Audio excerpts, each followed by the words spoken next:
ஒரு ஆஃபீஸில் வேலை பார்க்குற ஒருத்தர் ஏதோ தப்பு பண்ணிவிட்டார். உடனே மேல் அதிகாரி அவரை கூப்பிட்டு அனுப்புனார். நீ செஞ்சது தப்புன்னார் கோபமா. இது ஒரு ரகம். சில அதிகாரிகள் இப்படி நீங்கள் செஞ்சது தப்புன்னு சொல்கிறதில்ல, நீங்கள் செஞ்சது சரி அப்படின்னு சொல்கிறதில்ல. எப்படி சொல்லுவாங்கன்னா, நீங்கள் செஞ்சது சரியில்லைன்னு நான் நினைக்கிறேன் அப்படின்னு சொல்லுவாங்களாம். அதாவது சில பேர் நீங்கள் செஞ்சது தப்புங்கிறாங்க, அதையே மாற்றி சொல்கிறாரு இவர், நீங்கள் செஞ்சது சரியில்லைன்னு நினைக்கிறேன். இது ரெண்டும் அர்த்தம் ஒன்று தான், இருந்தாலும் வார்த்தைகள் வித்தியாசம். நிர்வாக திறமை இல்லாத ஒரு அதிகாரி யூ ஆர் ராங் அப்படின்னு சொல்லுவாராம். நிர்வாக திறமை உள்ள அதிகாரியாக இருந்தால் அதையே கொஞ்சம் மாற்றி I think you are not correct அப்படிம்பாராம். இதுதான் வித்தியாசம். இருந்தாலும் வார்த்தைகளை உபயோகப்படுத்துகிற விதத்தை வச்சு தான் வேலை நல்லா நடக்கிறதும் நடக்காததும் இருக்கு. விவரம் தெரிஞ்சவங்க என்ன சொல்கிறாங்க தெரியுமா? Be a leader not a boss அப்படிங்கிறாங்க. ஒரு லீடராக பாஸாக இருக்காதே அப்படிங்கிறாங்க. சரி, அப்படின்னா லீடருக்கும் பாஸுக்கும் வித்தியாசம் உண்டா அப்படின்னு கேட்டால் இருக்குன்னு சொல்கிறாங்க. லீடருங்கிறவர் வேற, பாஸுங்கிறவர் வேற. ஒரு லீடர் எப்படி நடந்துக்குவார், ஒரு பாஸ் எப்படி நடந்துக்குவார், இதை முதல்ல நாம் தெரிஞ்சுக்கணும். அவங்க எப்படி நடந்துக்குவாங்க அப்படிங்கிறதுக்கு சில விவரங்கள் இருக்குது. அதை கேட்டோம்னா நாம் புரிஞ்சுக்கலாம் அதை. அதாவது பாஸுங்கிறவர் விரட்டிக்கிட்டே இருப்பார், லீடருங்கிறவர் ஊக்கப்படுத்திக்கிட்டே இருப்பார். நாளைக்கு சாயந்தரத்துக்குள்ளே அந்த வேலையை செஞ்சு முடிக்கலைன்னா தொலைச்சி விடுவோம் தொலைச்சி அப்படிம்பார் அவர். இவர் எப்படி சொல்லுவார்னா, இது வரைக்கும் நீங்கள் செஞ்சுருக்கிற வேலை ரொம்ப அற்புதம் அப்படிம்பார். பாஸுங்கிறவர் அதிகாரத்தை நம்பி செயல்படுறவர், லீடருங்கிறவர் நல்லெண்ணத்தை நம்பி செயல்படுறவர். நம்மகிட்ட அதிகாரம் இருக்குது, பவர் இருக்குது, அதனால் காரியத்தை சாதிச்சுடலாம் அப்படின்னு நினைக்கிறவர் அவர். மற்றவங்க கிட்ட ஒரு நல்ல அபிப்பிராயத்தை சம்பாதிச்சுக்கிட்டு அது மூலமாக காரியங்களை சாதிக்கிறவர் இவர். பாஸுங்கிறவர் பயத்தை உண்டு பண்ணுவார், லீடருங்கிறவர் அன்பை பரவ செய்வார். அது செய்யலைன்னா ஆடிட்டில் தகராறாயிடும், இது செய்யலைன்னா இன்க்ரிமெண்ட்டு கட் ஆகிடும், இப்படி ஏதாவது சொல்லி பயமுறுத்திக்கிட்டே இருப்பார் அவர். இவர் அப்படி இல்லை. உடம்பு இப்படி இருக்குது, வீட்டில் எல்லோரும் சௌக்கியமாக இருக்கிறாங்களா, ஆஃபீஸில் எல்லாம் வசதியாக இருக்குதா, நான் ஏதாவது உதவி செய்யணுமா அப்படின்னு அன்புக்கு முக்கியத்துவம் கொடுப்பார். பாஸுங்கிறவர் எதுக்கெடுத்தாலும் நான் சொல்லிகிட்டு இருப்பார், லீடருங்கிறவர் நாமன்னு சொல்லிகிட்டு இருப்பார். பாஸுங்கிறவர் தப்புக்கு காரணம் யாருன்னு பார்ப்பார், லீடருங்கிறவர் தப்பு என்னன்னு பார்ப்பார். இதுதான் ரெண்டு பேருக்கு வித்தியாசம். The boss shows who is wrong, the leader shows what is wrong அப்படின்னு சொல்லுவாங்க. இந்த காரியம் எப்படி செய்யப்பட்டிருக்கு அப்படின்னு தெரிஞ்சுக்கிறவர் பாஸ். இந்த காரியத்தை எப்படி செய்யணும்னு செஞ்சு காட்டுறவர் லீடர். பாஸுங்கிறவர் பணியாளர்களை திட்டுவார், லீடர் மரியாதைக்குரியவராக நடத்துவார், அதுக்குரியவராக அவர் நடந்துக்குவார். செய்கிற வேலையை ஒரு சுமையாக நினைக்க வைக்கிறவர் பாஸ், செய்கிற வேலையை ஒரு சந்தோஷமாக ஆக்குறவர் லீடர். ஒரு முதலாளியாக இருக்கிறவர் அல்லது ஒரு நிர்வாகியாக இருக்கிறவர் இது மாதிரியான நுணுக்கங்களை எல்லாம் தெரிஞ்சு வச்சுக்கிறது நல்லது.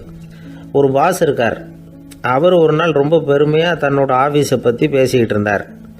எனக்கு கீழே 200 பேர் வேலை செய்கிறாங்க சார், நான் ஒரு கோடு கிழிச்சா அவங்க அதை தாண்டாத அளவுக்கு நான் நடந்துக்கிறேன் சார் அப்படின்னார் அவர். அது எப்படி முடியுது உங்களால் அப்படின்னு கேட்டோம். நான் கோடே கிழிக்கிறதில்ல சார் அப்படின்னார். அது ஒரு புகைவண்டி நிலையம். அங்கே ஒருத்தர் காலார நடந்து வந்துக்கிட்டு இருந்தார். அவர் தன்னுடைய வீட்டில் உட்காந்து ரொம்ப நேரம் எழுதுவார். எழுதுகிற நேரம் போக மற்ற நேரங்களில் தம்முடைய சொந்த வயல்களில் வேலை பார்ப்பார். அது முடிஞ்சதை என்ன பண்ணுவார்னா, பக்கத்தில் இருக்கிற புகைவண்டி நிலையத்துக்கு போவார். அங்கே கொஞ்சம் நேரம் அப்படியே காலார நடந்து வருவார். இது அவருடைய அன்றாட வழக்கம். அன்னைக்கு அது மாதிரி தான் அவர் நடந்து வந்துக்கிட்டு இருக்கிறார்.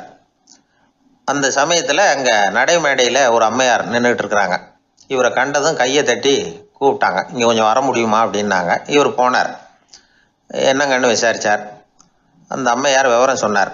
ஐயா, நானும் என்னுடைய வீட்டுக்காரரும் இங்கே வந்தோம், அதுவும் நிற்கிதே அந்த ரயிலில் ஏறி ஊருக்கு போகணும். என்னுடைய வீட்டுக்காரரு அதுவும் அந்த உணவு விடுதிக்கு போயிருக்கார், இன்னும் வரல. அவர் வர்றதுக்குள்ளே ரயில் புறப்பட்டுரும் போல இருக்கு, நீங்கள் ஓடி போய் அவரை அழைச்சிக்கிட்டு வர முடியுமா அப்படின்னு கேட்டாங்க. சரின்னார் இவர். உடனே அந்த அம்மா தன்னுடைய கணவர் எப்படி இருப்பார் அப்படிங்கிற அடையாளங்களை கொஞ்சம் சொல்லி அனுப்புனாங்க. போய் தேடிட்டு இருக்க வேண்டாமேங்கிறதுக்காக. பார்க்குறதுக்கு இப்படி இருப்பார், இந்த மாதிரி ஆடை அணிஞ்சிருப்பார் அப்படின்னு விவரமாக சொன்னாங்க. அதை அவர் கவனமாக கேட்டுக்கிட்டார்.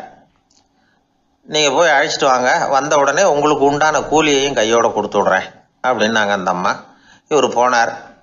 அந்த அம்மா சொன்ன அடையாளங்களை வச்சு அவர் வீட்டுக்காரரை கையோட கூட்டிகிட்டு வந்துட்டார். கொண்டுட்டு வந்து அந்த அம்மா கிட்ட ஒப்படைச்சார். உடனே அவரும் ஏற்கனவே சொன்ன பிரகாரம் அவருக்கான கூலி பணத்தையும் கொடுத்தாங்க.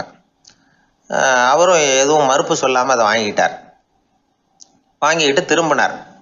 அந்த சமயத்தில் எதிரில் வந்த ஒருத்தர் அவர் அடையாளம் கண்டுபிடிச்சிக்கிட்டார். அவங்க 2 பேரும் பேசிக்கிறது இவங்க காதில் விழுந்தது.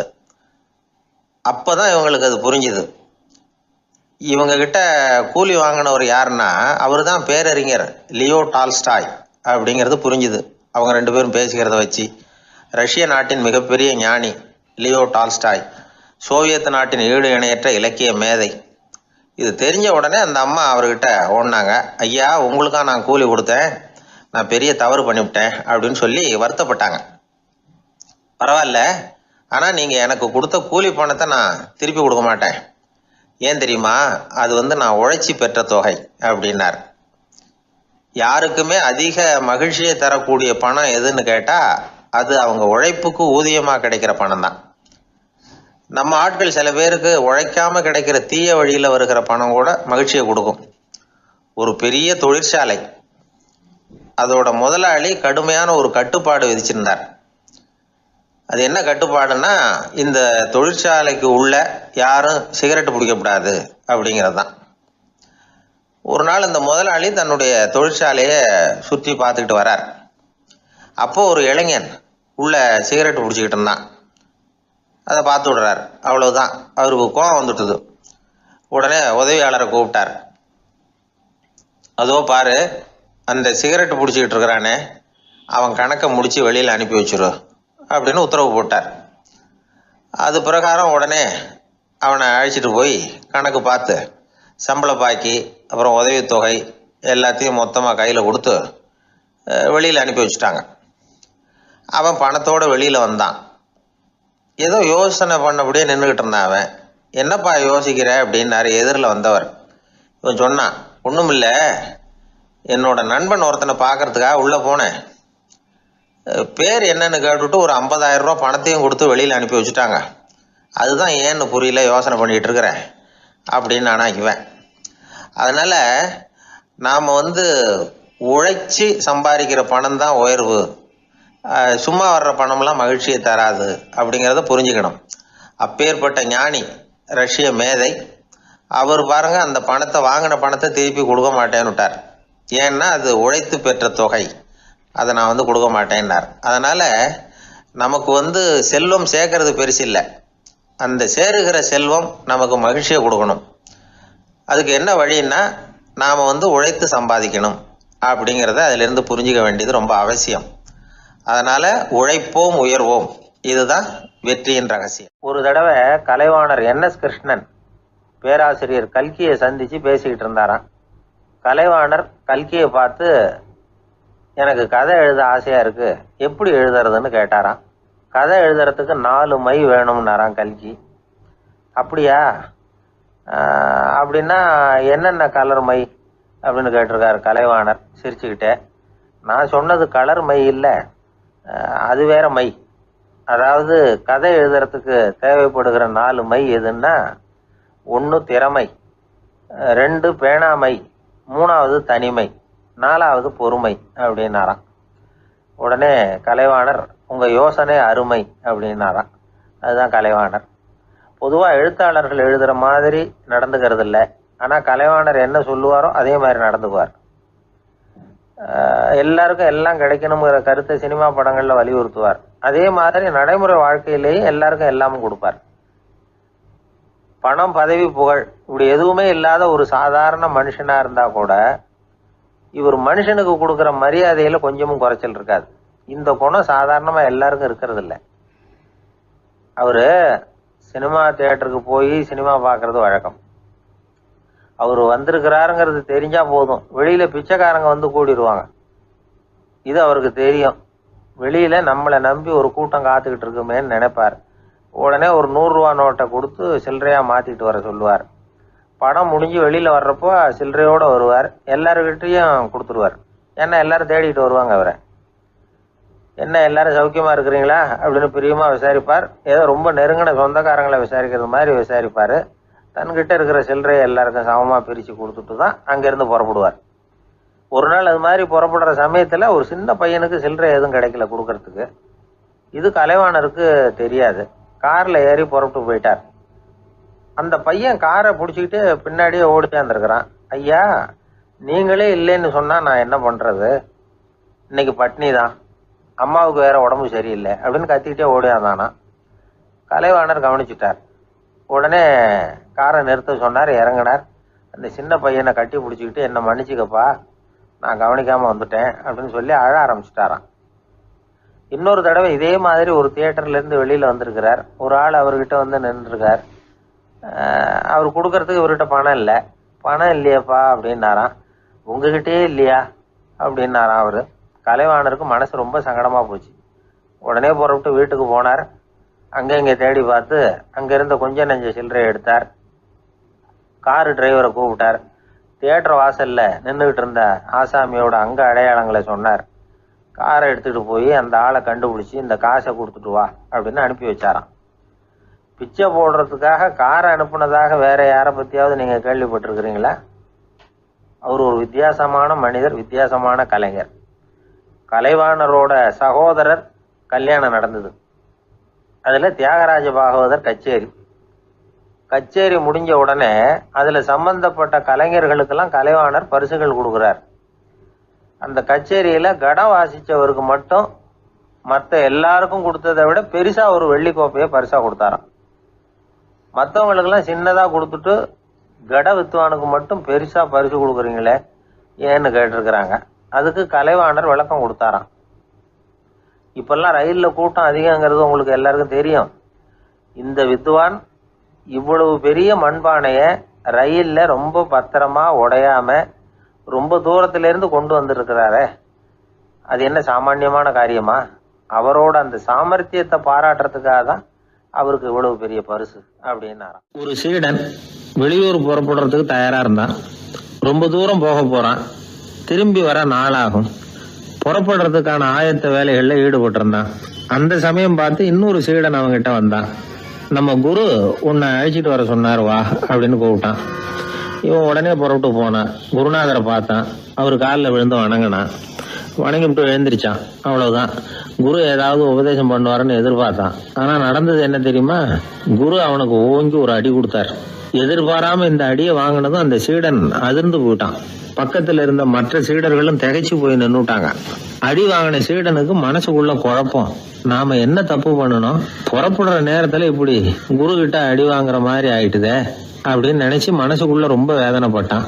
கொஞ்சம் துணிச்சலை வரவழைச்சுக்கிட்டு குருநாதர்கிட்டயே கேட்டுட்டான். சுவாமி, நான் என்ன தப்பு பண்ணினேன்? என்ன இப்படி அடிச்சுட்டீங்களே?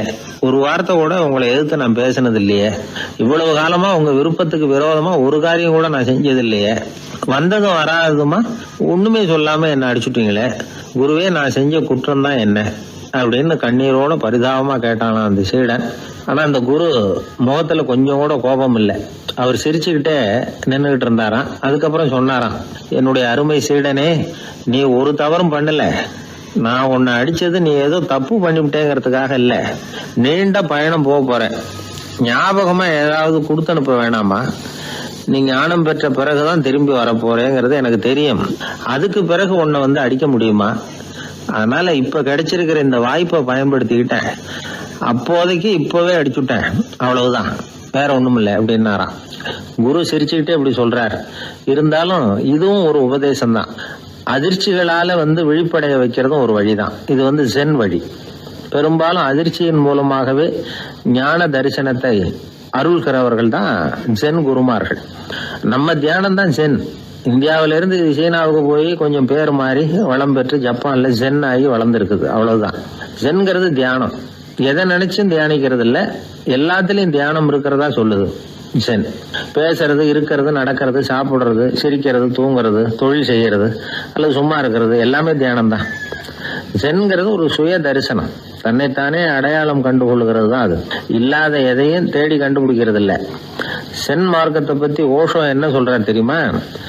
காணாமல் போன தன்னுடைய மூக்கு கண்ணாடி தன்னுடைய மூக்கின் மேல் இருப்பதை கண்டுகொள்வது போன்றது சென் அப்படிங்கிறார்.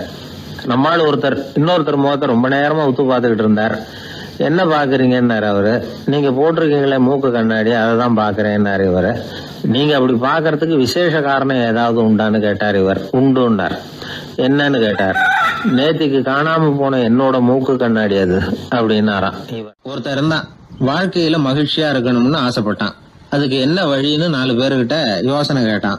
பணம் இருந்தா மகிழ்ச்சி தானா வரும், அதனால பணம் சம்பாதிக்கிற வழியை பாரு, அதுக்கப்புறம் நீ தேடிட்டு இருக்கிற மகிழ்ச்சி உன்னை தேடிட்டு வந்து சேரும்னாங்க. அப்படின்னா மகிழ்ச்சி இருக்கிற இடம் பணம் தான் அப்படின்னு அவன் முடிவு பண்ணிக்கிட்டான். அதை சேர்க்க ஆரம்பிச்சான். கொஞ்ச நாள்ல பெரிய ஆளாயிட்டான். செல்வம் நிறைய சேர்ந்து போச்சு. இப்பவும் அவனுக்கு மகிழ்ச்சி கிடைக்கல. மறுபடியும் நண்பர்கள் கிட்ட யோசனை கேட்டான். பணம் சேர்த்தா மட்டும் இன்பம் வந்துடாது, அதை செலவு பண்ணு, பணம் மூலமா இன்பத்தை தேடு, கிடைக்கும் அப்படின்னு யோசனை சொன்னாங்க. உடனே அந்த பணத்தை எடுத்துக்கிட்டு ஊர் பூரா சுத்தினான். வெளிநாடுகள்லாம் போனான், சுத்தி பார்த்தான். அப்புறம் அவனுக்கு விருப்பமானதையெல்லாம் வாங்கி சாப்பிட்டு பார்த்தான்.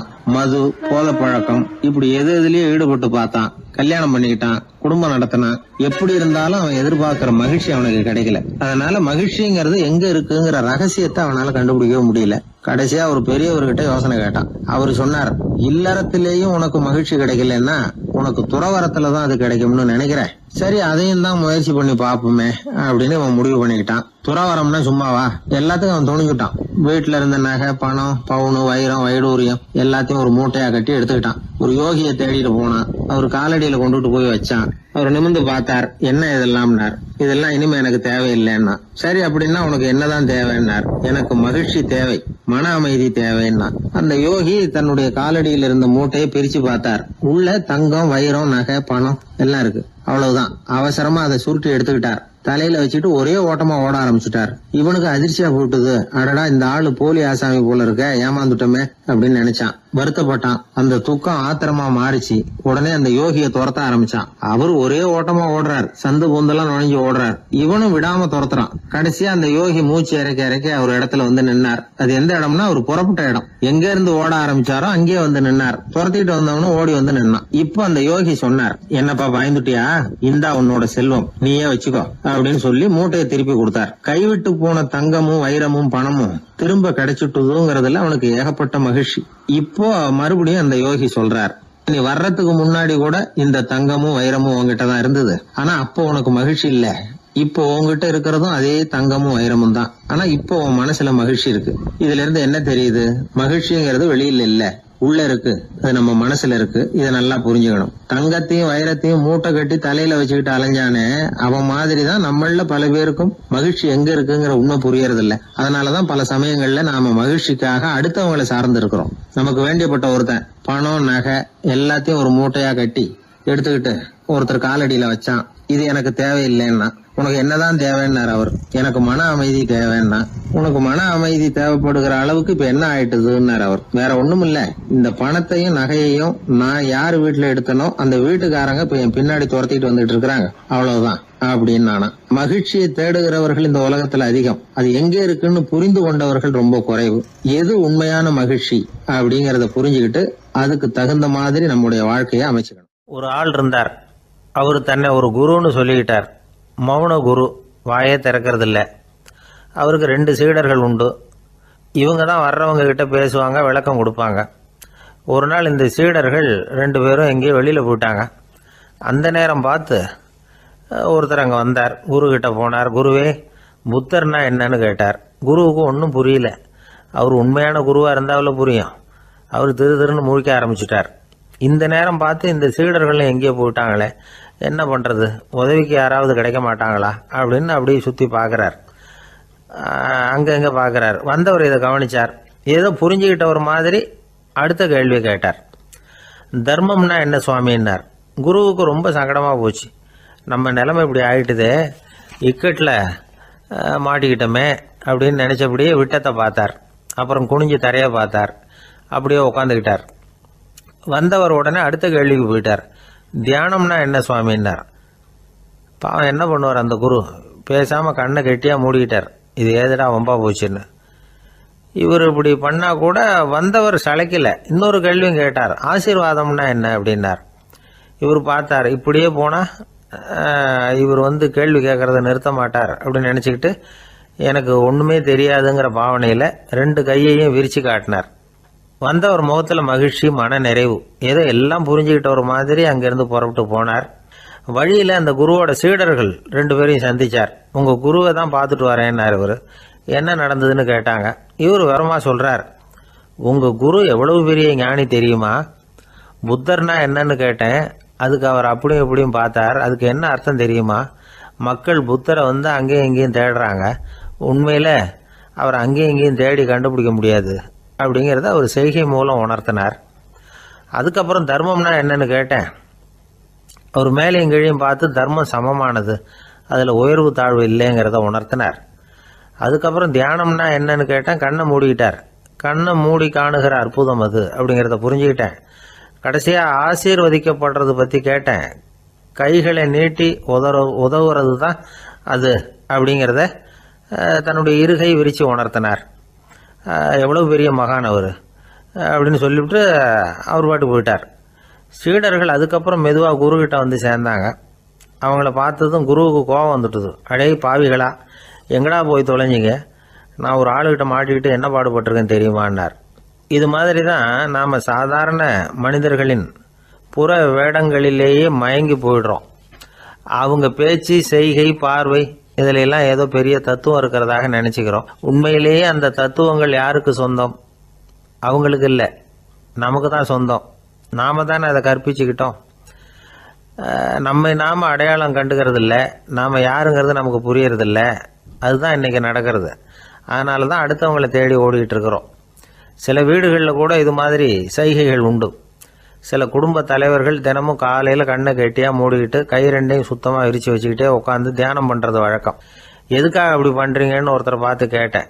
இந்த மாதம் வாங்கின சம்பளம் பூரா தீர்ந்து போச்சு, இனிமேல் என் கையில் சுத்தமாக ஒன்றும் இல்லை, புதுசாக எதுவும் செலவு வச்சுடாதே அப்படிங்கிறத அப்படி உள்ளங்கை 2ஐயும் விரித்து காட்டி அவங்களுக்கு உணர்த்துறேன் அப்படின்னார். கணவன் மனைவி அன்பாக இருக்கணும், ஒருத்தர் நல்லா புரிஞ்சுக்கணும், விட்டு கொடுக்குற மனப்பான்மை வேணும். அதுதான் ஒரு நல்ல குடும்பம். இன்றைக்கி பல குடும்பங்களில் அர்த்தமில்லாத சண்டைகள் தான் அதிகம். கிராமப்புறங்களில் வேடிக்கையாக ஒரு கதை சொல்லுவாங்க. ஒரு ஊரில் ஒரு ஆள் இருந்தான், வேலை வெட்டி இல்லாமல் சும்மாவே இருந்தான். அவனுக்கு கல்யாணம் பண்ணி வச்சாங்களாம். மனைவி சேர்ந்தா. சும்மாவே உட்காந்துருக்கிறியே, ஏதாவது சம்பாதிக்கிற வழியை பாரு அப்படின்ட்டுருக்கா.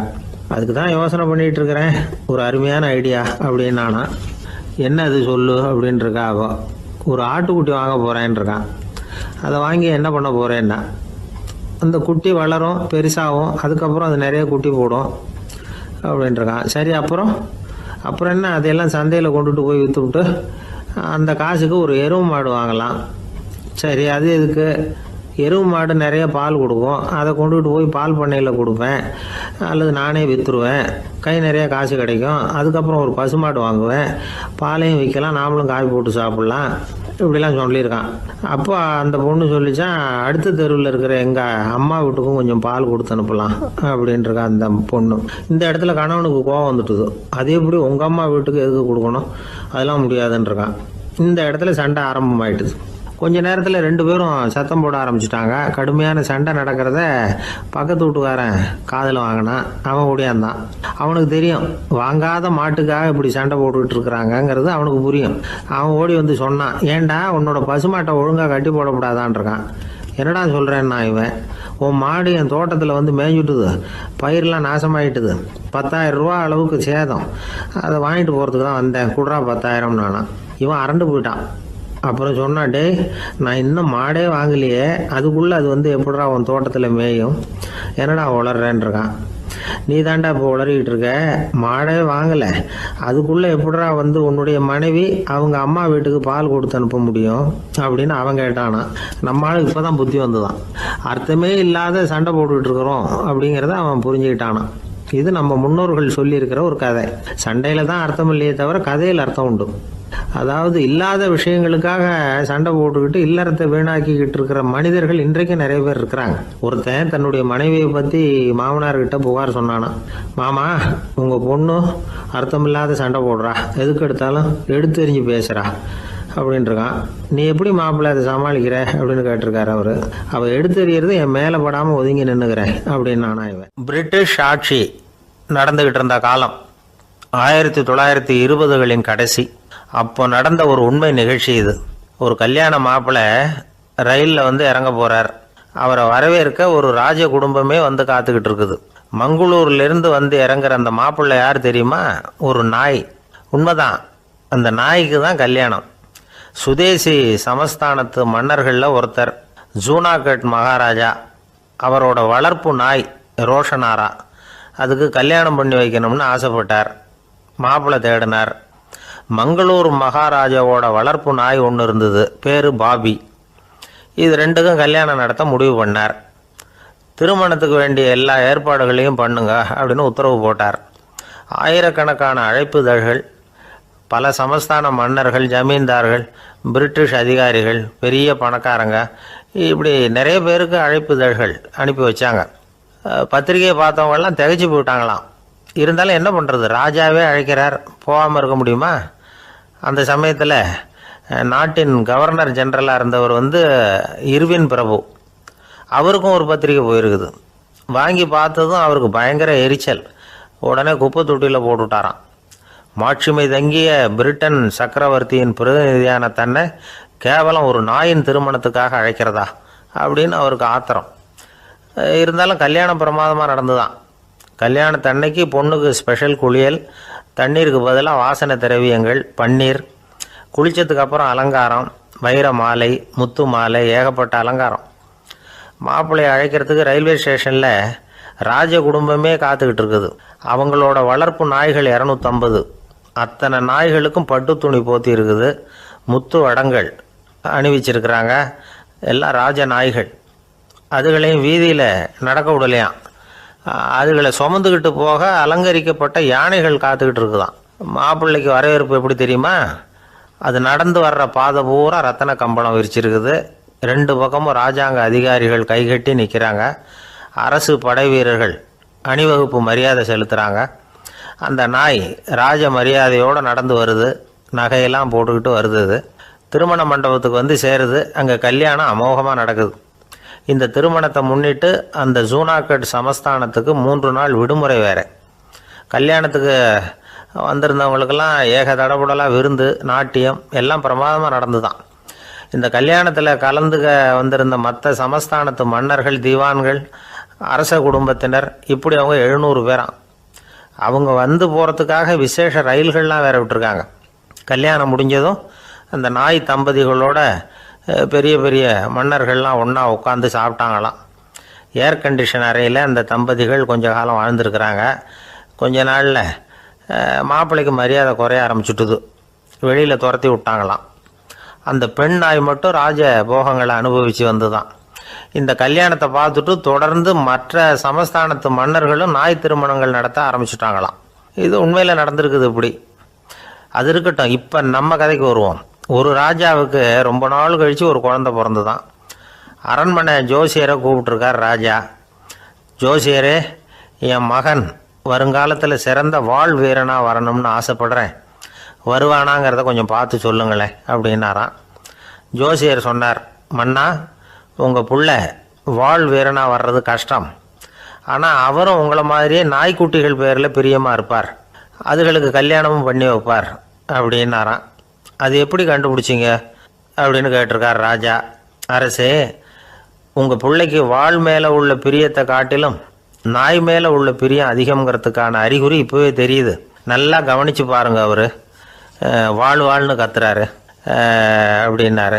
கவனித்து பார்த்துட்டு அப்படி எனக்கு காதில் விழலையே அப்படின்னாராம் மன்னர். அதனால தான் சொன்னேன், அவர் கத்துறது வாழ்னு கத்தலை, வள்ளுன்னு கத்திக்கிட்டு இருக்கார். அதனால தான் அப்படி சொன்னேன் அப்படின்னாராம் அரண்மனை ஜோசியர். 21ஆம் வருஷம் செப்டம்பர் மாதம் 22ஆம் தேதி மதுரை மேலமாசி வீதியில் உள்ள ஒரு வீடு.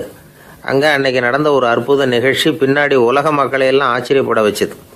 இந்திய வரலாற்றிலேயே அது ஒரு முக்கியமான நிகழ்ச்சி. உலக மக்கள் கவனமெல்லாம் காந்திஜியின் பக்கம் திரும்புறதுக்கு காரணமாக இருந்த நிகழ்ச்சி அது. கதர் துணி பிரச்சாரத்துக்காக காந்திஜி மதுரைக்கு வந்திருந்தார். சென்னை துணி வணிகர் சங்கத்தின் துணைத் தலைவர் ஒருத்தர் இருந்தார், ராம்ஜி கல்யாண் சேட்ஜி. அவருடைய வீடு மதுரை மேலமாசி வீதியில் இருந்தது. அந்த வீட்டில் தான் காந்திஜி தங்கியிருந்தார். அப்போது வயலுக்கு போகிற உழவர்கள்லாம் சின்ன சின்ன துண்டை இடுப்பில் கட்டிக்கிட்டு கலப்பையை தூக்கிக்கிட்டு தெருவில் நடந்து போகிறத கவனித்தார். ஏற்கனவே சேலத்துக்கு தெற்க பல பகுதிகளில் ஆண்களும் பெண்களும் அரைகுறை ஆடைகளோடு உழைச்சிக்கிட்டு இருக்கிறத கண்ணால் கண்டிருக்கிறார் அவர். இந்தியரின் சராசரி உடை இவ்வளவு தான் அப்படிங்கிறத புரிஞ்சுக்கிட்டார். மனசை இன்னும் பண்ணியிருக்குது. ராத்திரி பூரா அதை பற்றியே யோசனை.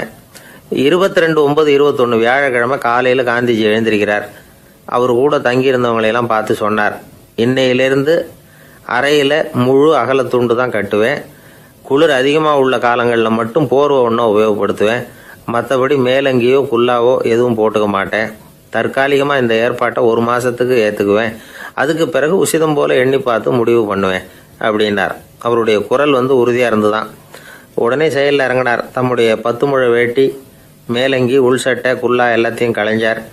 வேட்டியிலிருந்து ஒரு 4 முழ துணியை எடுத்துக்கிட்டார். இதுக்கு உதவி செஞ்சவர் அன்னைக்கு விருதுநகரில் பிரபல தொண்டராக இருந்த பழனிக்குமார பிள்ளை. வெட்டி எடுத்த துண்டை நீள வாக்கில் ரெட்டையாக மடித்தார். அதை இடுப்பில் துண்டு மாதிரி கட்டிக்கிட்டார். தலையில் சின்ன உச்சி குடுமி, அறையில் சின்ன துண்டு. அண்ணல் காந்தி ஆண்டி கோலத்தில் காட்சி அளிக்கிறார்.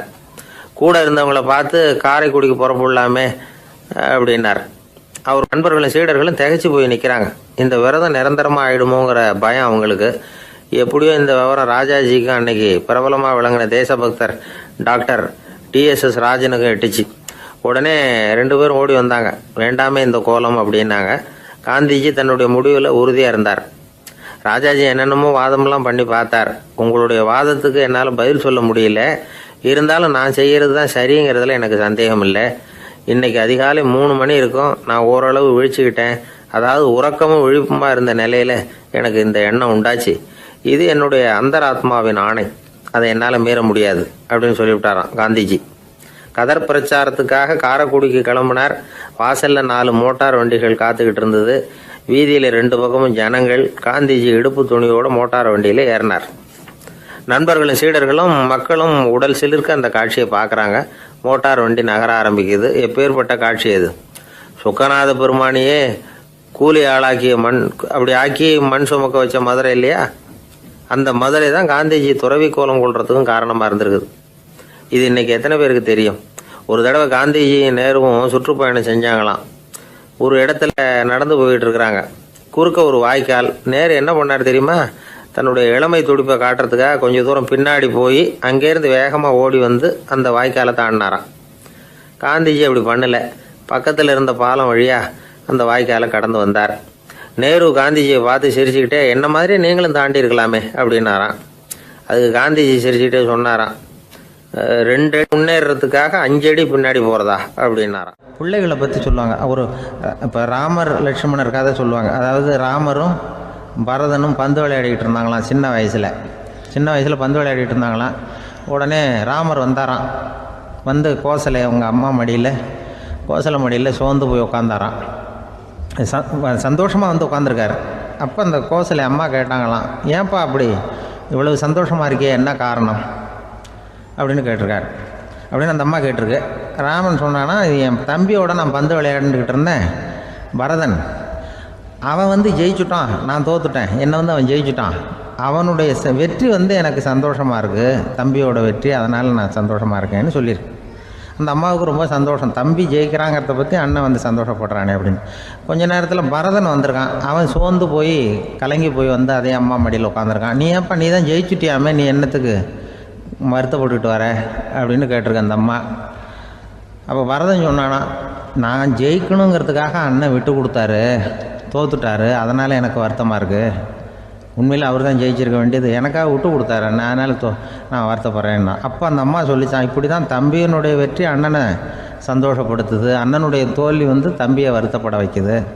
இப்படி தான் இருக்கணும், அண்ணன் தம்பின்னா அப்படி தான் குடும்பத்தில் இருக்கணும்னு சொல்லி அந்த அம்மா சொன்னதாக சொல்லுவாங்க ராமாயண கதை. அதே போல் இப்போ இதில் வரும், நபிகள் நாயகத்தினுடைய பேரர்கள் பாத்திமாவனுடைய பிள்ளைகள் 2 பேர், ஹசன் ஹுசைன் 2 பேர் நபிகள் நாயகத்தினுடைய பேரன்மார்கள். அன்னை பாத்திமாவனுடைய குழந்தைகள். ஹசனும் ஹுசைனும் பேசிக்கிறதே இல்லையா கொஞ்ச நாள். இந்த அம்மாவுக்கு அதை பார்க்குறாங்க, ஏதோ அண்ணன் தம்பிக்குள்ளே ஏதோ தகராறு போல் இருக்கு, ஏன் பேசிக்க மாட்டேங்கிறாங்க அப்படின்னு சொல்லி அந்த பிள்ளைகளை கூப்பிட்டு வச்சு அந்த அம்மா புத்தி சொல்லிச்சான். இந்த பாருப்பா, நீ அண்ணன் தம்பிக்குள்ளே இது மாதிரி இருக்கக்கூடாது. உங்கள் பாட்டனார் ஒரு புத்திமதி சொல்லியிருக்காரு, உனக்கு தெரியுமா? ஒரு முஸ்லீம் இன்னொரு முஸ்லீமோடு 3 நாட்களுக்கு மேல் பேசாமல் இருந்தால் அது அவனை கொலை செய்வதற்கு ஒப்பாகும் அப்படின்னு நபிகள் நாயகம் சொல்லியிருக்கார், தெரியுமா உனக்குன்னு அந்த அம்மா சொல்லிச்சான். அப்போ அந்த தம்பிக்காரர் சொன்னாராம், ஹுசைன் சொல்லியிருக்கார், அதுவும் எனக்கு தெரியும். அதே தாத்தா பாட்டனார் என்ன சொல்லியிருக்காருன்னா, அந்த 2 பேரில் யார் முதல்ல சலாம் சொல்கிறாங்களோ, யார் முதல்ல முன்னாடி பேசுகிறாங்களோ அவங்களுக்கு சொர்க்கம் கிடைக்கும், இறைவனுடைய ஆசி கிடைக்கும்னு சொல்லியிருக்கிறார். அந்த ஆசி அண்ணனுக்கு கிடைக்கட்டுமேங்கிறதுக்காக நான் பேசாமல் இருக்கிறேன் அப்படின்னா. அந்த ராமனும் பரதனும் எப்படி இருந்தாங்களோ அப்படி தான் ஹசனும் ஹுசைனும் இருந்திருக்கிறார்கள். அந்த பாசம்தான் குடும்பத்தில் வேணும். வாழ்க்கையே வெறுத்து போச்சு சார் அப்படின்னு சொல்லிட்டு வந்தான் ஒருத்தன். ஏன்பா அப்படி சொல்ற அப்படின்னு. நான் இந்த உலகத்துக்கு தேவையே இல்லை சார் அப்படின்னா. இந்த உலகத்துல தேவையில்லாம எதுவுமே இல்லையே என்ன நிமிர்ந்து பார்த்தான். இப்போ உன் உடம்புல இருக்கிற காலை மட்டும் எடுத்துருவோமா, அது உனக்கு தேவையில்லை அப்படின்னு. அது எப்படி, நடக்கிறதுக்கு அது வேணாமான்னா. சரி அதை விட்டுரு, கையை மட்டும் எடுத்துருவோம் அப்படின்னு. அப்புறம் சாப்பிடுறது எப்படின்னா. சரி அப்படின்னா இப்போ உன் உடம்புல தேவையில்லாம அனாவசியமா இருக்கிற ஒரு பகுதியை சொல்லு, அதை மட்டும் எடுத்துருவோம்னு. அவன் யோசனை பண்ண ஆரம்பிச்சான். அப்புறம் மெதுவா சொன்னான், எல்லாமே அவசியமா தான் தோணுது அப்படின்னு சொல்லி அவன் சொன்னான். நீ சொன்னதுக்கு அப்புறம் யோசனை பண்ணி பார்த்தா எல்லாமே அவசியம்னு எனக்கு தோணுதுன்னா. உனக்கு எல்லாமும் அவசியம், ஆனா நீ இந்த உலகத்துக்கு அவசியம் இல்லை, அப்படித்தானே? இப்பதான் அவன் குழம்ப ஆரம்பிச்சான். இன்னைக்கு பாருங்க, நிறைய இளைஞர்கள் இப்படிதான் தன்கிட்ட என்ன இருக்குங்கிறது தெரியாமலே தடுமாறிட்டு இருக்கிறாங்க. அவங்க யாருங்கிறது அவங்களுக்கு அடையாளம் தெரியறது இல்ல. விலங்குகள்லாம் பாருங்க, பறவைகள் மாதிரி விண்ணுல பறக்கணும் அப்படின்னு ஆசைப்படுறது இல்ல. ஒரு பசுமாடு பருந்து பறக்கிறத பார்த்துட்டு நாமளும் அந்த மாதிரி பறக்கணும் அப்படின்னு 4 காலையும் தூக்குறது இல்ல. சரி, ஆனா ஒரு மனுஷன் என்ன நினைக்கிறான்னா, அவங்கிட்ட என்ன திறமை இருக்கு அப்படிங்கறத அவனுக்கு புரியாம நடந்துக்கிறான். சரி, ஒரு மனுஷங்கிட்ட என்ன திறமை இருக்குங்கிறத எப்படி கண்டுபிடிக்கிறது? இந்த உலகத்துல இருக்கிற ஒவ்வொரு மனிதனுக்கும் ஒரு தனித்தன்மை உண்டு. அதாவது ஒருத்த மாதிரி இன்னொருத்தன் இருக்கிறது இல்ல. ஆனாலும் உளவியல் நிபுணர்கள் மனிதர்களின் குணாதிசயங்களை வச்சு அவங்கள 3 வகையா பிரிக்கிறாங்க. சில பேர் எப்படின்னா, தான் சம்பந்தப்பட்ட வேலையோட இருந்து விடுறதில்ல. எதிர இருக்கிறவன் செய்யற வேலை, இன்னொரு பிரிவுல இருக்கிறவன் செய்யற வேலை எல்லாத்திலையும் தலையிடுவாங்க. மனோதத்துவத்துல இதுக்கு டாமினன்ஸ்னு பேர். இப்படிப்பட்ட குணாதிசயம் உள்ளவங்க எதுக்கு பொருத்தம் தெரியுமா? ஒரு நிறுவனத்தை தலைமையேற்று நடத்துறது, நிர்வாக பொறுப்பு வகிக்கிறது, இது மாதிரி பணிகளுக்கெல்லாம் இவங்க ரொம்ப பொருத்தமா இருப்பாங்க.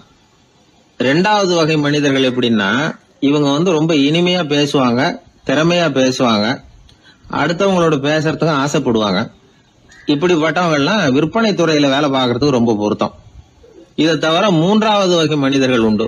அவங்க எப்படின்னா, இவங்களுக்கு பகுத்து உணரும் ஆற்றல் உண்டு, உறுதிப்பாடு உண்டு, அடுத்தவங்களோட அதிகம் பேச மாட்டாங்க. இன்னும் சொல்ல போனா 4 பேரோட பேசுறதே அவங்களுக்கு பிடிக்காது. செய்யற வேலையை நுணுக்கமா செய்வாங்க. எந்த பிரச்சனையா இருந்தாலும் சரி, அது சம்பந்தமா எல்லா விவரங்களையும் சேகரிப்பாங்க. இந்த வகை மனிதர்களுக்கு ஆராய்ச்சி வேலை, அக்கௌண்டன்ட் வேலை, இது மாதிரியான பொறுப்புகளை கொடுக்கலாம். ஒவ்வொரு மனிதனையுமே கொஞ்சம் கூர்ந்து கவனிச்சு பாருங்க. அவனுக்குள்ள இந்த 3 விதமான திறமைகளும் உண்டு. எது அதிகம் எது குறைவு அப்படிங்கறதுலதான் வித்தியாசம். நாம ஒவ்வொருத்தரும் கொஞ்சம் சுயமா சிந்திச்சு பார்க்கணும். நாம இந்த 3 வகையில எந்த வகை அப்படிங்கறத நாமளாதான் தேடி கண்டுபிடிக்கணும். இப்ப சொல்லப்பட்ட 3 குணங்களுமே ஆளுமை சம்பந்தப்பட்டது. இதுல ஒருத்தருடைய இயல்பு, திறமை இதெல்லாம் அடங்காது. இதெல்லாம் தனி. இதையெல்லாம் யார் நினைச்சாலும் முறையா பயிற்சிகள் மூலமா வளர்த்துக்கலாம். இப்ப திறமைய பயிற்சி மூலமா நம்ம வளர்த்துக்கலாம், இயல்பு இதையெல்லாம் வளர்த்துக்கலாம். முன்னாடி சொன்னது மாதிரி நாம எந்த வகையான ஆசாமிங்கிறத புரிஞ்சுக்கிட்டு அதுக்கு தகுந்த மாதிரி ஒரு வேலையை தேடிக்கிட்டோம்னா வாழ்க்கை நல்ல விதமா அமையும். அதுக்கப்புறம் நான் இந்த உலகத்துக்கு தேவையில்லை அப்படின்னு சொல்லிட்டு இருக்க வேண்டிய அவசியம் வராது. அதனால நம்முடைய குணம் என்ன, நாம எப்படிப்பட்டவர் அப்படிங்கறத அடிப்படையில தெரிஞ்சுக்கிட்டு அதுக்கு தகுந்த மாதிரி ஒரு தொழிலை வாழ்க்கையில தெரிஞ்சுக்கிறது, ஏற்றுக்கிறது நல்லது. இப்போ ஒரு அக்கௌண்டன்ட் வேலைக்கு இன்டர்வியூ நடந்தது. ஒருத்தர் வந்தார். அந்த நேர்காணல்ல அவர்கிட்ட ஒரு கேள்வி கேட்டாங்க. ஏன்னா அவர் வந்திருக்கிறது இந்த ரொம்ப கணக்கு சம்பந்தப்பட்ட வேலை, அக்கௌண்டன்ட் வேலை. அதனால இந்த நேர்காணல்ல அவர்கிட்ட கேட்டாங்க, 8, 3 இது 2 பெருக்குனா என்ன அப்படின்னு கேட்டாங்க. அவர் என்ன சொல்லிவிட்டார், 23ன்னு சொல்லிவிட்டார். 8 3 பெருக்குனா 24ன்னு சொல்லியிருக்கணும். ஏதோ அவசரத்துல 23ன்னு சொல்லிவிட்டார் பதில். சரி போன்னு சொல்லிவிட்டாங்க. அவர் வெளியில வந்துட்டார். வெளியில வந்ததும் யோசனை பண்ணார். அடடா 8 3 பெருக்க சொன்னாங்க, நம்ம 24ன்னு சொல்றதுக்கு பதிலா 23ன்னு சொல்லிவிட்டோம். இந்த சின்ன கணக்கு கூட நமக்கு தெரியல அப்படின்னு நினைச்சிருப்பாங்களே, நிச்சயமா நமக்கு இந்த வேலை கிடைக்காது அப்படின்னு முடிவு பண்ணிட்டு போயிட்டார். ஆனா பாருங்க, 10வது நாள் அவருக்கு அப்பாயின்மெண்ட் ஆர்டர் வந்துட்டுது. வேலையில உடனே வந்து சேர்ந்துங்க அப்படின்னு. சரி, ஏதோ தவறுதலா போட்டாங்க போல இருக்கு, நாம எதையும் வெளியில சொல்லிட்டு இருக்க வேணாம் அப்படின்னு சொல்லி இவரும் கம்முன்னு போய் வேலையில சேர்ந்துக்கிட்டார். ரொம்ப நாள் கழிச்சு வேலை நிரந்தரமானதும் மெதுவா மேனேஜர் கிட்ட போய் உண்மையை சொன்னார். சார், அன்னைக்கு நேர்காணல்ல இன்டர்வியூல 8 3 இத பெருக்குனா என்ன விடை அப்படின்னு கேள்வி கேட்டீங்க. நான் தவறுதலா 23ன்னு சொல்லிவிட்டேன். நீங்களும் தவறுதலா எனக்கே அப்பாயின்மெண்ட் ஆர்டர் அனுப்பி வச்சுட்டீங்க அப்படின்னார். இப்ப மேனேஜர் சொன்னார், அப்படி இல்லப்பா, அன்னைக்கு வந்து நேர்காணலுக்கு வந்த அத்தனை பேருகிட்டையும் இதே கேள்வியை கேட்டோம். அத்தனை பேர் சொன்னதிலேயும் நீங்க சொன்ன பதில் தான் நியரஸ்ட் கரெக்ட் ஆன்சர், கிட்டத்தட்ட சரியா இருந்தது, நீ சொன்னதுதான், உங்களுக்கு இந்த வேலையை கொடுத்தோம் அப்படின்னு அவர் சொன்னாராம். அதனால வந்து வாழ்க்கையில துல்லியம் ரொம்ப முக்கியம். அதை புரிஞ்சுக்கிட்டு நம்முடைய வாழ்க்கை பாதையை அமைச்சுக்கிட்டோம்னா நம்ம வாழ்க்கையில வெற்றி நிச்சயம். ஒரே ஒரு ஊரில் ஒரு ராஜா இருந்தார், ரொம்ப நல்லவர். ஒரு நாள் அரண்மனையில் விசாரணை நடந்துகிட்டு இருக்குது. அதில் ஒரு வழக்கு. ஒரு விவசாயி வந்து புகார் கொடுக்குறார். என்ன புகார்னா, அவர் வயலில் ஆடுகள் வந்து மேய்ஞ்சி பயிரை அழிச்சுட்டுது. நிறைய உழைச்சி செலவு பண்ணி பயிரை உண்டாக்கி வச்சுருந்தேன், எல்லாம் போயிட்டுது. இனிமேல் நான் என்ன செய்யறது, நீங்கள் தான் சரியான தீர்ப்பு வழங்கணும் அப்படின்னார் அந்த விவசாயி. அந்த ஆடுகளுக்கு சொந்தக்காரர் யாருன்னு கண்டுபிடிச்சி அரண்மனைக்கு அழைச்சிட்டு வாங்கன்னு உத்தரவு போட்டார் ராஜா. சேவகர்கள் போனாங்க, ஆளை கண்டுபிடிச்சாங்க, கூப்பிட்டுக்கிட்டு அரண்மனைக்கு வந்துட்டாங்க. ராஜா விசாரணை பண்ணார். அப்புறம் விசாரித்து முடிச்சுவிட்டு தீர்ப்பு வழங்கினார். இந்த விவசாயி அடைந்திருக்கிற இழப்புக்கு ஈடாக உன்னுடைய ஆடுகளை அவங்ககிட்ட கொடுத்துட வேண்டியது அப்படின்னு சொல்லிவிட்டார். உன்கிட்ட இருக்கிற ஆடு பூரா அவன்கிட்ட கொடுத்துரு, அந்த ஆட்டுனால் ஏற்பட்ட இழப்பு சரியாக போகட்டும் அப்படின்னு தீர்ப்பு வழங்கிட்டார். அந்த மன்னருடைய மகன் இதை பார்த்துக்கிட்டே உட்காந்துருந்தான். இந்த தீர்ப்பை இன்னும் கூட சிறப்பாக வழங்கலாமே அப்படின்னு நினச்சான். அப்பாக்கிட்ட சொன்னான். உடனே அந்த அரசர், சரி நீயே இதுக்கு சரியான தீர்ப்பு சொல்லு அப்படின்னார். அந்த இளவரசன் தீர்ப்பு சொல்கிறான். அவன் சொன்ன தீர்ப்பு என்னன்னா, உங்ககிட்ட இருக்கிற ஆடுகள் எல்லாத்தையும் 1 வருஷ காலத்துக்கு அந்த விவசாயிகிட்ட ஒப்படைச்சிட வேண்டியது. அந்த 1 வருஷத்துக்குள்ள அந்த ஆடுகள் போடுற குட்டிகள், பால், எரு எல்லாம் விவசாயி எடுத்துக்க வேண்டியது. 1 வருஷத்துக்கு அப்புறம் உங்களுடைய ஆடுகளை நீங்களே திருப்பி வாங்கிக்க வேண்டியது. இதுதான் இளவரசன் சொன்ன தீர்ப்பு. இது சரியான தீர்ப்பு தான். இனிமேல் என்னுடைய அரச பொறுப்புகளை இளவரசர் வசம் ஒப்படைக்கிறேன் அப்படின்னு சொல்லி ஒப்படைச்சுட்டாராம். அதாவது தாவூத் நபி, சுலைமான் நபி இவர்களுடைய சரித்திரத்தில் இந்த சம்பவம் காணப்படுறதாக ஒரு நண்பர் சொன்னார். ஒரு தண்டனையை பெறுகிறவன் அதுக்கு பிறகு சமூகத்தில் நல்ல விதமாக வாழறதுக்கு வாய்ப்பு இருக்கிறது மாதிரி அமையணும் தீர்ப்பு. அதுக்கு இது ஒரு உதாரணம். சில தீர்ப்புகள் எப்படி அமைஞ்சு விடுதுன்னா, ஒரு தண்டனையை அனுபவித்து முடித்தவன் அதுக்கப்புறம் அவன் இந்த சமூகத்தில் நல்லவனாக வாழறதுக்கு நினச்சா கூட அதுக்கு தகுதி இல்லாதவன் அப்படிங்கிற அளவுக்கு சூழ்நிலை அமைஞ்சிருது. இது சிந்திக்க வேண்டிய ஒரு செய்தி. இன்னொரு ஊரில் ஒரு ராஜா இருந்தார். அவர் ஒரு நாள் ஒரு போட்டி வச்சார். என்ன போட்டின்னா, அரண்மனை வாசலில் ஒரு பெரிய நீச்சல் குளம், அதில் நிறைய விஷப்பாம்புகள். எந்த இளைஞன் துணிச்சலாக அதில் நீச்சல் குளத்தில் குதித்து நீந்தி கரையேறி வர்றானோ அவனுக்கு 100 ஏக்கர் நிலம் பரிசாக வழங்கப்படும். அது வேணாம்னா 1000 ஆடுகள் பரிசாக வழங்கப்படும். அதுவும் வேணான்னா என்னுடைய மகளை வந்து கல்யாணம் பண்ணிக்கலாம். இதுதான் மன்னருடைய அறிவிப்பு. பரிசுலாம் நல்லா தான் இருக்குது, இருந்தாலும் பாம்புகள் உள்ள குளம்ங்கிறது நல்லா இல்லையே, அதனால் யாரும் அதில் குதித்து நீஞ்சறதுக்கு முன் வரல. இருந்தாலும் திடீர்னு ஒரு இளைஞன் அந்த நீச்சல் குளத்தில் குதிச்சான், நீந்தனா ஒரு வழியாக கரையேறி வந்துட்டான். மன்னருக்கு ரொம்ப மகிழ்ச்சி. நீ தான் தைரியமான இளைஞன், வா இப்படின்னு கூப்பிட்டார். கிட்ட வந்தான். அந்த இளைஞன் தண்ணீர் சொட்ட சொட்ட வந்து நிற்கிறான். சரி, உனக்கு 100 ஏக்கர் நிலம் வேணுமான்னு கேட்குறார். வேண்டாங்கிறான். சரி, அப்படின்னா 1000 ஆடுகள் வேணுமான்னு கேட்குறார். அதுவும் வேணாங்கிறான். ஓ, அப்படின்னா என் பொண்ணை கல்யாணம் பண்ணிக்கிறியா அப்படின்னு கேட்குறாரு. அதுவும் வேணாங்கிறான். ராஜாவுக்கு ஒன்றும் புரியல. அப்படின்னா உனக்கு என்ன தான் வேணும் அப்படிங்கிறார். என்னை பிடிச்சி இந்த குளத்தில் தள்ளி விட்டவன் யாருங்கிறது எனக்கு தெரியணும் அப்படின்னா. வெளிநாட்டுக்கு போகணும்னு ஆசை, ஆனால் அவனுக்கு எந்த மொழியும் தெரியாது. இருந்தாலும் சமாளிச்சுக்கலாம்னு முடிவு பண்ணிட்டு கிளம்பிட்டான். ஏதோ ஒரு தேசத்துக்கு போய் சேர்ந்தான். அங்கே அவனுக்கு யாரையும் தெரியாது. அவங்க என்ன மொழியில் பேசிக்கிறாங்க அப்படிங்கிறது கூட புரியல. என்ன பண்ணுறதுன்னு யோசனை பண்ணிட்டு ஒரு இடத்துல நின்றுக்கிட்டு இருக்கிறான். எதிர ஒரு பெரிய கட்டடம், நிறைய பேர் உள்ளே போயிட்டு இருக்கிறாங்க. இவனும் அவங்க பின்னாடியே உள்ளே போனான். ஒரு பெரிய அறை, அலங்காரம்லாம் பண்ணி வச்சிருக்கிறாங்க. நிறைய பேர் சாப்பிட்றதுக்காக உட்காந்துருக்குறாங்க. இவனுக்கு நல்ல பசி, அதனால் இவனும் உட்காந்தான். சாப்பாடு போட்டாங்க, சாப்பிட்டான். அன்பான உபசரிப்பு. இவன் மனசு உள்ள நினச்சிக்கிட்டான், இது ஏதோ அரசருடைய அரண்மனை மாதிரி தெரியுது, இன்னைக்கு ஏதோ விருந்து நடக்குது, நல்ல வேளை நம்ம பசியும் தீர்ந்தது அப்படின்னு நினச்சிக்கிட்டே நிமிர்ந்து பார்க்குறான். சாப்பாடு பரிமாறினவன் எதிரில் ரொம்ப பணிவோட முதுகை வளைச்சி வணக்கம் தெரிவித்தான்.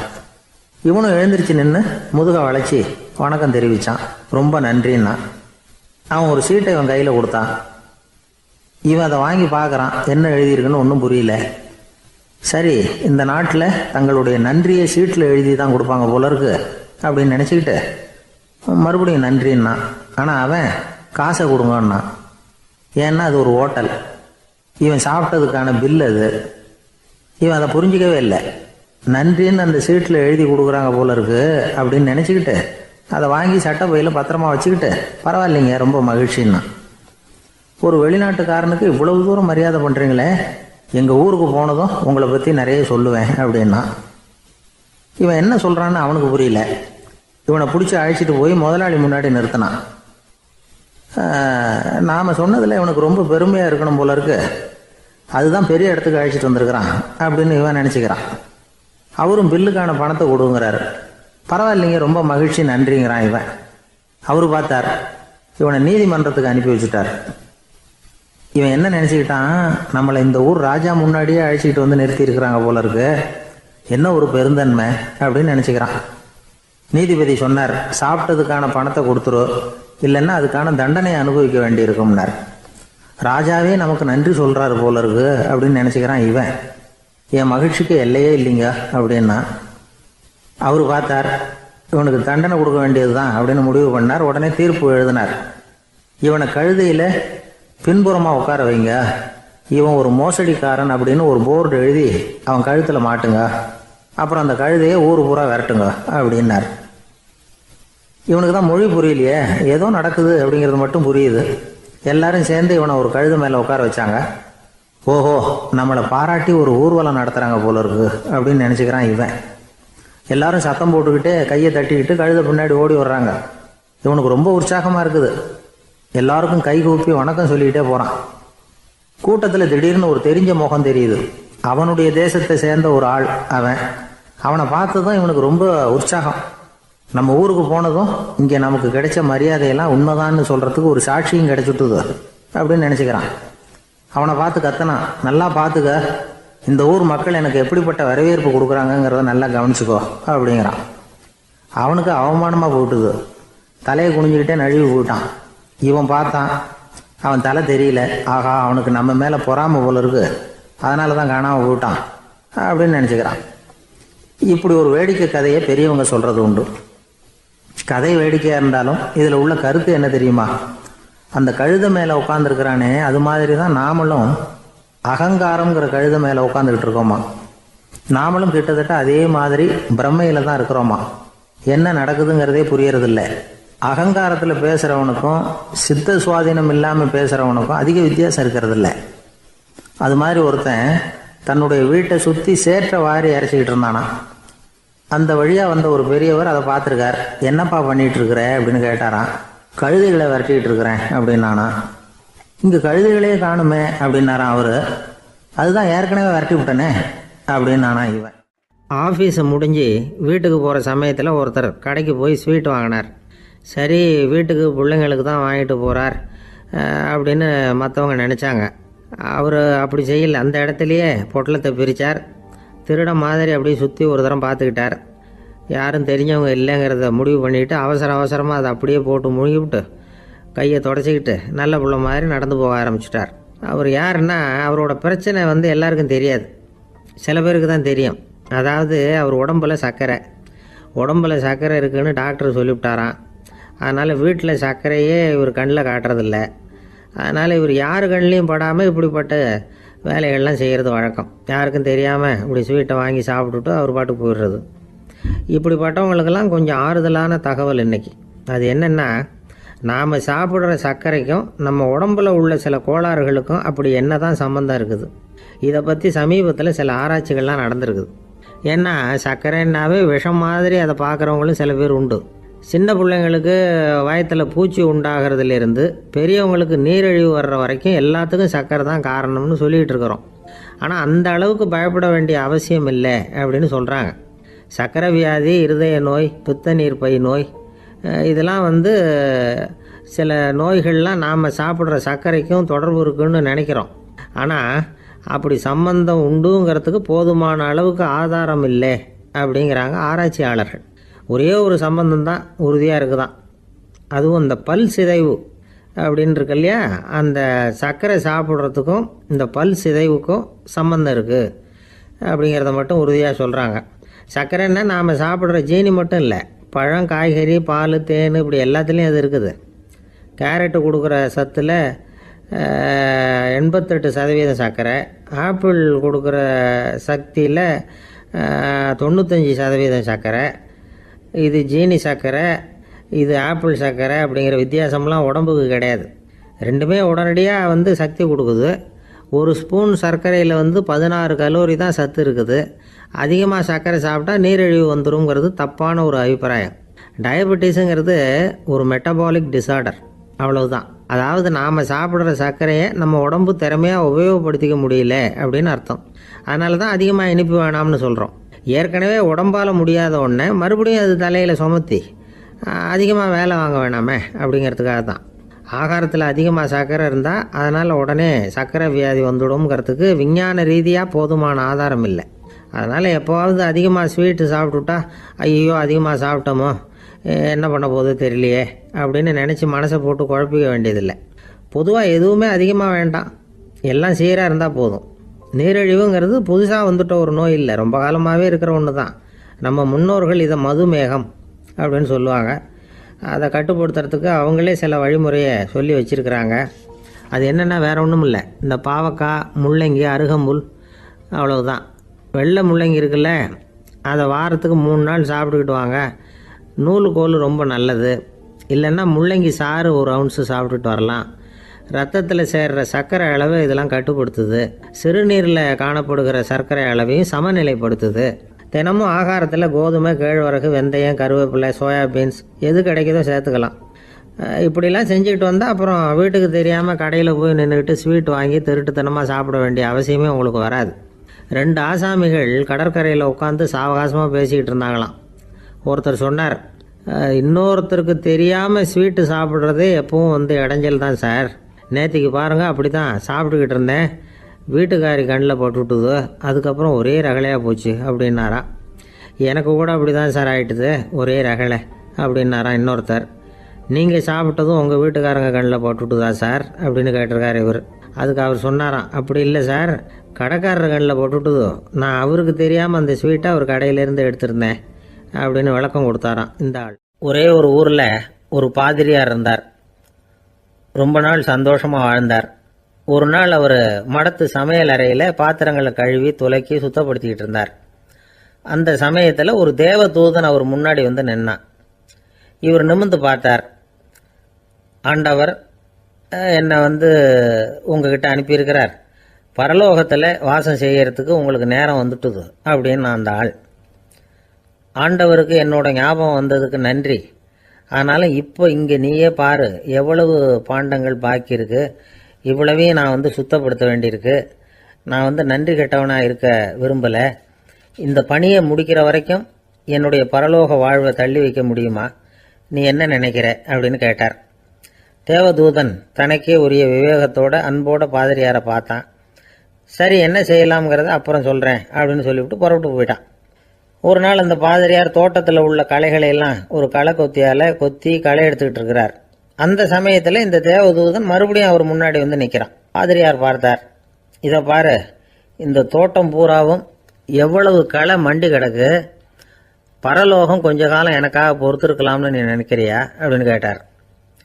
தேவதூதன் சிரிச்சுக்கிட்டே மறுபடியும் மறைஞ்சிட்டான். மறுபடியும் அவர் களை எடுக்கிறது, தானிய களஞ்சியத்துக்கு வர்ணம் பூசுறது, இப்படிப்பட்ட வேலைகளில் ஈடுபட்டிருக்கார். இன்னொரு நாள் ஒரு மருத்துவமனையில் நோயாளிகளை கவனிச்சுக்கிட்டு ரொம்ப தீவிரமாக இருக்கிறார் அந்த பாதிரியார். ஒரு நோயாளியோட தாகத்துக்கு தண்ணீர் கொடுத்துட்டு நிமிர்ந்து பார்க்குறப்போ தேவதூதன் மறுபடியும் அவர் முன்னாடி வந்து நிற்கிறான். இந்த தடவை பாதிரியார் தன்னலமற்றவராக பேரன்பை காட்டக்கூடிய வகையில் தன்னுடைய 2 கைகளையும் உயர்த்தியபடி தேவதூதனின் கவனத்தை வந்து பிணியால் வாடக்கூடிய நோயாளிகளின் பக்கம் திருப்பினாராம். தேவதூதன் ஒன்றும் சொல்லலை, மறைஞ்சிட்டான். அன்னைக்கு சாயந்தரம் பாதிரியார் வந்து மடத்தில் உள்ள தன்னுடைய அறைக்கு போய் இளைப்பாறினார். யோசித்து பார்த்தார். தேவதூதனையும் தேவதூதனின் விருப்பத்தையும் பல நாள் தள்ளி போட்டு வந்ததையும் அவர் ரொம்ப நினச்சி பார்த்தார். திடீர்னு தான் வந்து முதுமை அடைகிறதையும் சோர்வு அடைகிறதையும் உணர்ந்தார்.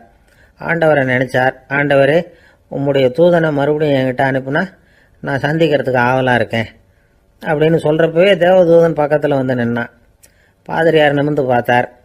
நீ இப்போவே என்னை அழைச்சிக்கிட்டு போக விரும்பினா நான் பரலோகத்துக்கு வர்றதுக்கு தயாராக இருக்கேன்னார்.